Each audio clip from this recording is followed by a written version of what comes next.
Cuban Americans in Miami, Mr. Trump, we're voting for you. And I think that we're going to be bringing a lot of other Hispanics to vote with you. I think Trump has been the most pro-Latino president. Yes, he has been tough on immigration, but the only way for the immigrants to thrive that are here legally, is for us to control immigration, for us to know how many people are here, for us to know that we live in a safe country. People come to this country because we have rule of law. I done ran up all these bands up in hand and made like 5 bands a day. I was broke, came up with a plan, now I'm the man, there ain't no stopping me. I done ran up all these bands up in hand and made like 5 bands a day. I was broke, came up with a plan, now I'm the man, there ain't no stopping me. It ain't no stopping me. Got bands, I'ma run it up. It ain't no stopping me. I was broke, came up with a plan, now I'm the man, it ain't no stopping me. Got bands, I'ma run it up. It ain't no stopping me. What's going on, y'all? So Donald Trump hasn't been in office for a week yet, and already we see hundreds of arrests, detentions, and deportations taking place against these illegal immigrants. The White House press secretary has called this the largest deportation operation in U.S. history. Donald Trump promised to clean up the immigration situation here in the United States, and he has wasted no time in getting the job started. On day one, Donald Trump signed an executive order titled Protecting the American People Against Invasion. This executive order, in a nutshell, unleashed American assets to target and identify illegal immigrants for deportation. Now, we as foundational Black Americans have been here for generations, for centuries. No foundational Black American is in fear or concerned about being deported. If you are a foundational Black American, that means you descended from the slaves who were first brought here in the year 1619. If you have a lineage going back that far, we are not at risk of being deported because even the US government wouldn't know where to deport us to. We are safe. However, for some reason, a lot of people are trying to get foundational Black Americans to fight and speak up on behalf of the illegal immigrants. Some folks are trying to get FBAs, foundational Black Americans, to defend the illegal immigrants by calling for unity and solidarity. Others are using shaming tactics. Today, I'm going to play a few clips and I'll give you some reactions to the words that people online have to say. First, check this out. I'm amazed of how many people from the Black community are telling me to go back to Mexico, telling Mexicans to go back to Mexico because we're illegal and it's a crime. It was also a crime when your ancestors went to Mexico, when they were escaping the white people and Mexico helped them. A lot of Mexicans got killed for that. They helped them. They help your people. We didn't oppress you guys. And this is how you guys pay us. In the past, Black people needed Mexicans. Right now, Mexicans need you guys. And in the future, you never know because things change. Sometimes, maybe the white people are going to need us. Maybe the Black people are going to need us. You don't know because God give us things. Give us blessings, but he can take them away so fast.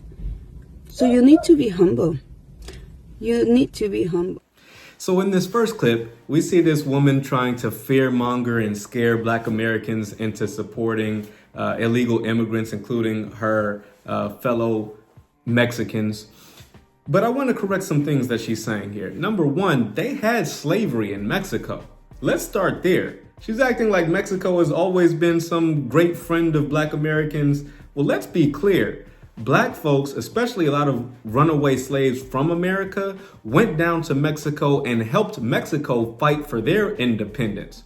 A lot of Black people went to Mexico and were indigenous. There were a lot of brown-skinned, what today they call them mestizos, but they were brown-skinned indigenous people already in Mexico, and they were treated horribly by the Spanish. You wonder why Mexico speaks Spanish? It's because they were conquered by Spaniards. They had slavery in Mexico until the Black people fought against it.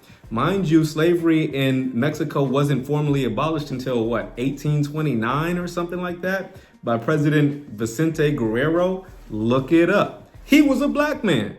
So for her to act as if Mexico was just doing black Americans some big favor, no, slow that down. We were doing you guys a favor. Not only that, but historically, especially going to the 1960s when we were fighting for civil rights, the Hispanics, the Mexicans in particular, members of the LULAC organization, LULAC, the LULAC organization, go and look it up. These quotes were taken from prominent heads of Hispanic organizations during the civil rights movement. The first one reads, "We are not and have never been a civil rights organization. Personally, I hate the word." Hector Garcia, founder of the American GI Forum. Latin Americans of Mexican descent belong to the Caucasian race and are therefore white. So says John J. Herrera, LULAC president in 1952. Let the Negro fight his own battles. His problems are not mine. I don't want to ally with him. So says Felix Tejera, head of LULAC in 1956.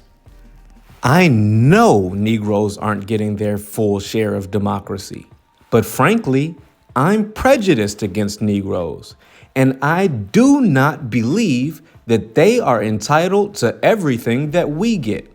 So says Gus Garcia, Mexican-American civil rights attorney.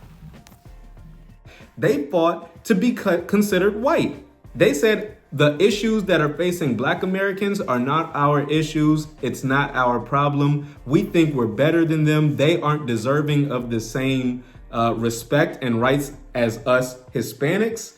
Us Hispanics should be considered white, and we should keep abusing the black Americans. Look it up. That was the official policy and stance of the LULAC organization and a lot of these Hispanic organizations. Go back and do your research. And fast forward to today, what do we see? We see a lot of Hispanics like Fat Joe talking about, oh, Hispanics created hip hop 50-50, trying to take credit for our creations. We see Fat Joe saying, oh, forget those dumb FBA racist people. Who are these guys? You want me to say it name? We're going to give them too much clout. I mean... The FBA, Foundational Black Authority, whoever the fuck these broke niggas is. I'm just keeping it a buck. Okay, if us racist, dumb FBA folks, we're so racist, we're so stupid, we're so ignorant, right? Why? We can't create anything on our own. We didn't create hip hop. We can't create anything on our own. So why are you looking at us for help?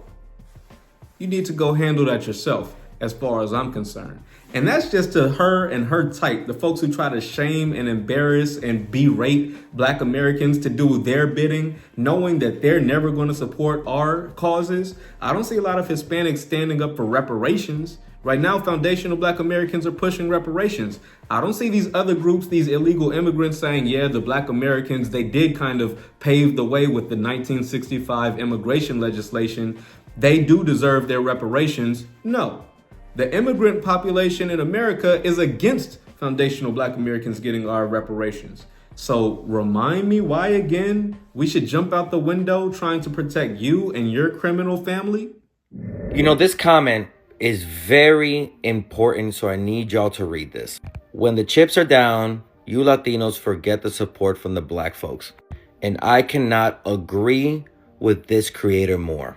The Latino community and its anti-blackness is strong, and it needs to be expelled from our community.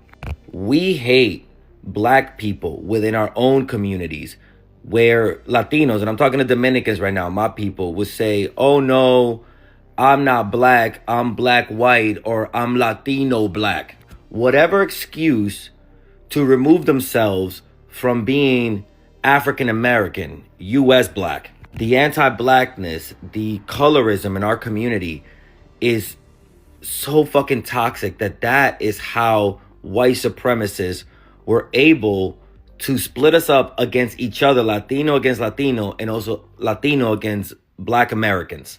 And now we're seeing birthright citizenship being taken away, the 1965 Civil Rights Act being attacked. And what a lot of Latinos don't know is that the 1965 Civil Rights Act was also what gave a lot of immigrants like your parents the ability to actually become U.S. citizens. So birthright citizenship, a pathway to a status, was established, was given to us by the hard work of the Black community. And when we were beneficiaries of all that great work that they did, what did the Latino community do?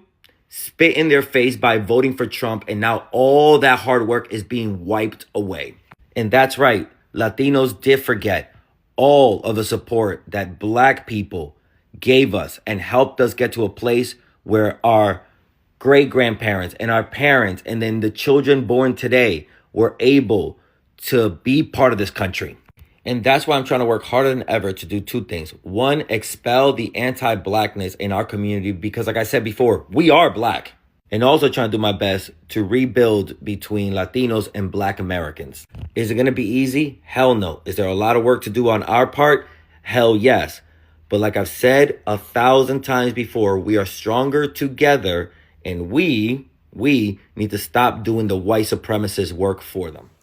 All right, guys, so we're reaching the end of the video, but if you've made it this far, first of all, salute. I appreciate you supporting the channel.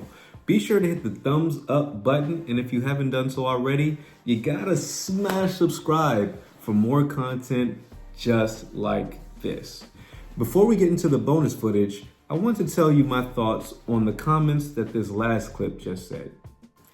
Now, I agree with most of the points that the brother was trying to make. He was really trying to call his own community, his own Hispanic, Dominican Republic community to embrace Black Americans and learn to appreciate the work that historically we have done to help all other groups who find themselves in America today.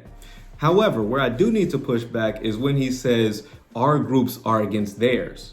See, foundational Black Americans, we are not against any of these other groups. One thing you have to understand, even in 2025, is the Black community is the one demographic who overwhelmingly voted against Donald Trump. The Hispanics, almost to a rate of 50%, voted in support of Donald Trump. They voted against their own interests. They voted for their own cousins, aunties, uncles, sons, children to be deported to the country where they claim to love. So this is what they've brought upon themselves. Foundational Black Americans have consistently fought for justice in this country, only to be undermined by the other groups who we fought for. It's crazy. And Black Americans have had enough. So now in 2025, we're at a point where we're saying, hey, I'm washing my hands. When y'all are ready to fight for justice, you come holler at us. When y'all are ready to unify, you come holler at us. And you know what the litmus test will be? Reparations. When I see Hispanics and Asians and Jewish folks in the streets saying, yeah, the Black Americans need their reparations. When I see the solidarity for y'all calling to give us what we need, then we'll talk about us resuming the efforts that we put on for your behalf. Because we've done our part. We've done more than enough. And now it's time for you other groups to get active. But hey, that's just what I think. If you disagree, leave it in the comment section. Tell me where I'm wrong. And if you do agree, again, be sure to hit the thumbs up button and smash subscribe so you can catch the next video. I'll see you on the next one. Check out this bonus footage. See you in the next one. Peace. Let me clarify something for my fellow minorities. White minorities, Black minorities, Asian minorities, whatever, right? If we as Black people have been saying forever, hey, help us, this is unfair, this is whatever, and you gaslight us, say that racism's not real, whatever, because you don't give a fuck until it affects you, why the fuck would Black people give a fuck when it hurts you when they now come after you after they've already been coming after us? You was on mute mode. You was silent. You didn't give a shit. You weren't out protesting. You weren't talking about it on your pages. You weren't fighting for Black people. You was always giving the oppressor the benefit of the doubt. Never giving that grace to Black people. So why the fuck would you expect Black people to do it to you when you're suffering? Fuck you now and into the future. What are you talking about? Maybe you should have opened your fucking mouth back then and we'd open our mouth now. Fuck you. I done ran up all these bands up in hand and made like 5 bands a day. I was broke, came up with a plan, now I'm the man, there ain't no stopping me. I done ran up all these bands up in hand and made like 5 bands a day. I was broke, came up with a plan, now I'm the man, there ain't no stopping me. It ain't no stopping me. Got bands, I'ma run it up, it ain't no stopping me. I was broke, came up with a plan, now I'm the man, it ain't no stopping me. Got